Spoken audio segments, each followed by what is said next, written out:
Perseteruan antara Yaimim dan Sahara semakin memanas setelah muncul kesaksian dari seorang wanita bernama Jumianti Laaris yang mengaku sebagai sahabat dekat Sahara. Kesaksian ini dibagikan ulang oleh netizen yang budiman dengan akun @heruhermawanofficial dan memicu perdebatan di kalangan publik. Jumianti menuding Yaimim melakukan tindakan tidak pantas terhadap Sahara, termasuk ucapan bernada merendahkan serta perlakuan yang dinilai melecehkan secara verbal. Ia menegaskan tidak akan pernah meminta maaf kepada Yaimim karena menganggap sahabatnya adalah korban dari tindakan yang tidak semestinya. Selain itu, ia juga menuding Yaimim telah memfitnah Sahara dengan narasi menyesatkan, serta mengerahkan buzzer untuk menyerang dan menyudutkan posisi Sahara di mata publik. Lebih jauh, Jumianti menilai framing yang dibangun membuat Sahara yang seharusnya korban justru dihujat oleh banyak netizen yang budiman. Ia mengklaim bahwa para sahabat Sahara bahkan ikut diteror oleh kelompok yang disebutnya sebagai buzzer bayaran Yaimim. Menurutnya, situasi ini membuat opini publik menjadi terbelah, di mana sebagian netizen yang berbakti berbalik menyerang Sahara karena termakan doktrin negatif yang disebarkan. Dalam aksinya membela Sahara, Jumianti juga mengunggah video istri Yaimim yang tampak tidak mengenakan kerudung, tindakan yang justru berpotensi menyeret dirinya ke ranah hukum. Narasi ini pun semakin menambah kerumitan dalam konflik panjang antara Yaimim dan Sahara, yang kini tidak hanya menyangkut persoalan hukum tapi juga meluas pada ranah moral, sosial, dan opini publik. Orang wanita dengan nama akun bernama @Jumianti Laaris tiba-tiba muncul ke publik. Ia mengaku sebagai sahabatnya Sahara. Dia juga memberikan testimoni kalau Sahara ini adalah orang yang baik yang sedang dizolimi oleh netizen karena framing jahat Yaimim. Ia bahkan berani menuding kalau Yaimim telah melakukan tindakan tidak senonoh kepada sahabatnya tersebut, sehingga ia tidak akan pernah memaafkan Yaimim. Aku dengan kesadaran penuh mengatakan bahwa aku tidak mau minta maaf sama Imin. Aku tidak mau minta maaf kepada pelaku percobaan pencabulan. Jelas ya, sampai situ aja jelas ya. Ya aku gak mau minta maaf. Terserah kalian netizen, kalian mau ngomong apa terserah, lanjutkan. Tidak mau minta maaf sama Imin.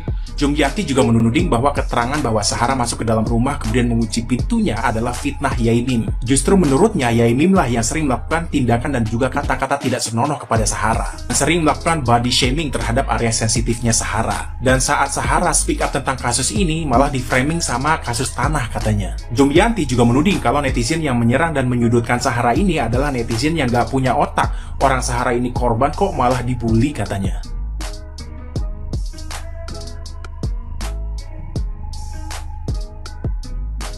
Tidak lupa, Jumianti juga menuding bahwa ada pihak-pihak yang sengaja mengerahkan para buzzer untuk menyerang dan menjudutkan Sahara. Netizen ini, dia itu terframing oleh selebgram idola mereka masing-masing. Jadi, apapun politik itu selebgram itu, ya dia pun akan ngikut itu. Aku jelasin kebenarannya juga, mereka nggak akan denger, mereka akan tutup kuping. Kenapa dia yakin banget kalau buzzer dikerahkan untuk mendukung Yaimim dan menyudutkan Sahara? Karena buktinya banyak teman-teman dan juga sahabat-sahabatnya Sahara katanya diteror oleh buzzer-buzzer itu. Sahabatnya Sahara ini juga bilang kalau netizen yang awalnya mendukung Sahara ini justru sekarang malah berbalik menyerang Sahara karena terdoktrin oleh buzzer-buzzer ini.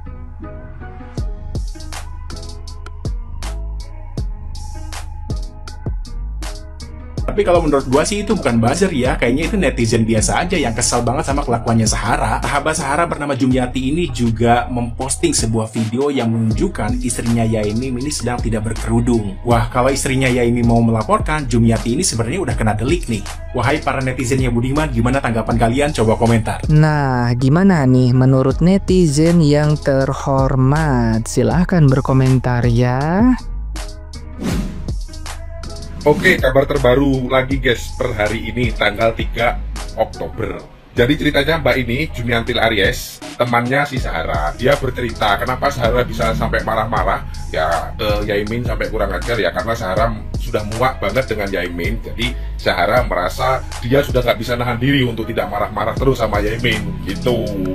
Nah, habis itu netizen serang dia lah. Kata netizen dia harus minta maaf dengan Yaimin karena bla bla bla. Terus dia balaslah dengan video itu, saya dengan kesadaran penuh tidak mau minta maaf dengan Yaimin sebagai pelaku percobaan pencabulan, kata dia gitu, Jumiantil Aries. Gimana pendapat kalian? Di mana-mana mah ya masalah gede dikecilin, masalah kecil dinggadain. Ya elah, perkara parkir mobil. Tapi gue jadi keinget ya, gue juga pernah tuh ya depan rumah gue gedor-gedor pintu gue, perkara ada tamu main ke rumah gue, tapi parkirnya mah di depan rumah gue, bukan depan rumah dia. Perkara dia mau parkir mobil nggak bisa aja, rumah gue digedor-gedor, gue ditunjuk-tunjuk, dimarah-marahin sama dia, ya kan? Tapi ya udah, apa iya gue videoin, gue viralin? Kan enggak, ya kan? Ya makanya kata gue, lah elah perkara parkiran gitu kan. Aduh, ini masih Mbak Sahara. Manggilnya Mpok Sahara aja deh. Mpok Sahara, lu make mana ya? Harusnya mah masalah kecil ini mah, ya. Bagaimana bisa ya teman-teman? Sahara dan suaminya ini kan pendatang baru, statusnya aja masih ngontrak di rumah orang, tapi punya power yang kuat untuk mengusir penduduk asli. Sekarang aja tanahnya itu katanya mau dibuat kandang kambing.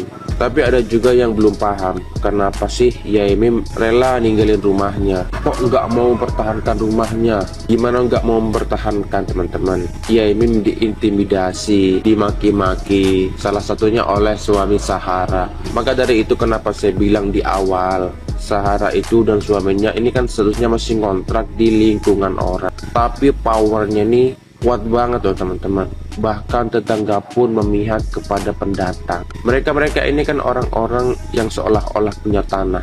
Buktinya lebih galak, lebih agresif dibandingkan Yaimin si pemilik tanah. Kalau kalian memihak di posisi yang mana? Pihak Yaimin atau pihak si Sahara, si S3 ini?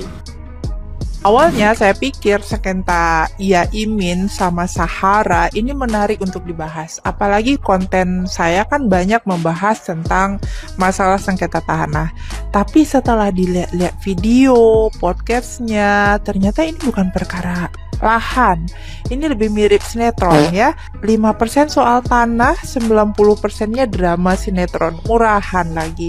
Pertanyaan itu sederhana, kalau memang ini murni sengketa lahan, kenapa nggak diselesaikan lewat jalur hukum atau mediasi? Apa susahnya? Atau sebenarnya memang bukan masalahnya tanah, bukan itu masalahnya, tapi problem di manusianya. Yang ironis itu adalah dua tokoh utamanya bukan orang sembarangan. Yang satu dosen, yang satu katanya kandidat doktor. Harusnya pendidikan setinggi itu bisa melahirkan kapasitas intelektual, integritas, moralitas ya. Mereka kan bisa harusnya menjadi contoh gitu bagaimana konflik itu bisa diselesaikan dengan kepala dingin. Tapi kenyataannya ribut seperti anak kecil di depan publik. Bikin heboh se-Indonesia lagi. Ini masalah kita sebenarnya. Terlalu banyak orang mengira pendidikan tinggi itu otomatis kualitas dirinya juga ikut tinggi, padahal kan gelar tidak menjamin ya ternyata kedewasaan. Nah ini contohnya nih, bukannya memberi manfaat kepada lingkungan ya dan tetangga, mereka justru saling menurunkan martabat diri mereka sendiri. Jadi buat apa kita terus kasih panggung di media sosial terkait kasus ini? Karena semakin dibicarakan kasus ini jadi semakin mempermalukan. Ya bubar-bubar aja lah ya. Klimaks dari kisah Yaimin dan Sahara ini adalah terjadinya pengusiran Yaimin dan istri oleh pejabat desa setempat, yaitu oleh RT dan beberapa warga, yang mana ditandai dengan surat pernyataan yang mana ditandatangani oleh beberapa warga yang tanpa adanya klarifikasi dan tabayun dulu ke Yaimin dan istri. Nah, berkat kesabaran Yaimin dan istri, akhirnya kebenaran pun terungkap dan keadaan menjadi berbalik. Fakta dan kebenaran pun terungkap setelah adanya podcast Yaimin dan istri di kanal YouTube-nya Denny Sumargo. Nah, di sana Yaimin dan istri menjelaskan secara rinci dan detail apa penyebab dari masalah yang viral akhir-akhir ini. Dan keadaan pun sekarang menjadi berbalik, yang mana awalnya Yaimin di framing agak negatif oleh Zahra dan akhirnya sekarang menjadi berbalik menjadi 180 derajat. Dari kisah ini kita dapat mengambil hikmah, yaitu perlunya tabayun dan sabar dalam kehidupan sehari-hari. Kalau sekiranya kita menemui masalah dalam kehidupan yang mana itu akan mengundang sebuah kasus atau perbedaan pendapat, dahulukanlah sifat tabayun agar fakta dan kebenaran bisa terungkap untuk mencegah hal-hal yang tidak diinginkan. Dan kadang kita juga harus sabar dalam menghadapi masalah hidup, walaupun kita berada dalam kebenaran atau difitnah dan segala macamnya, yang mana kebenaran atau fakta akan menemukan jalannya sendiri. Terima kasih.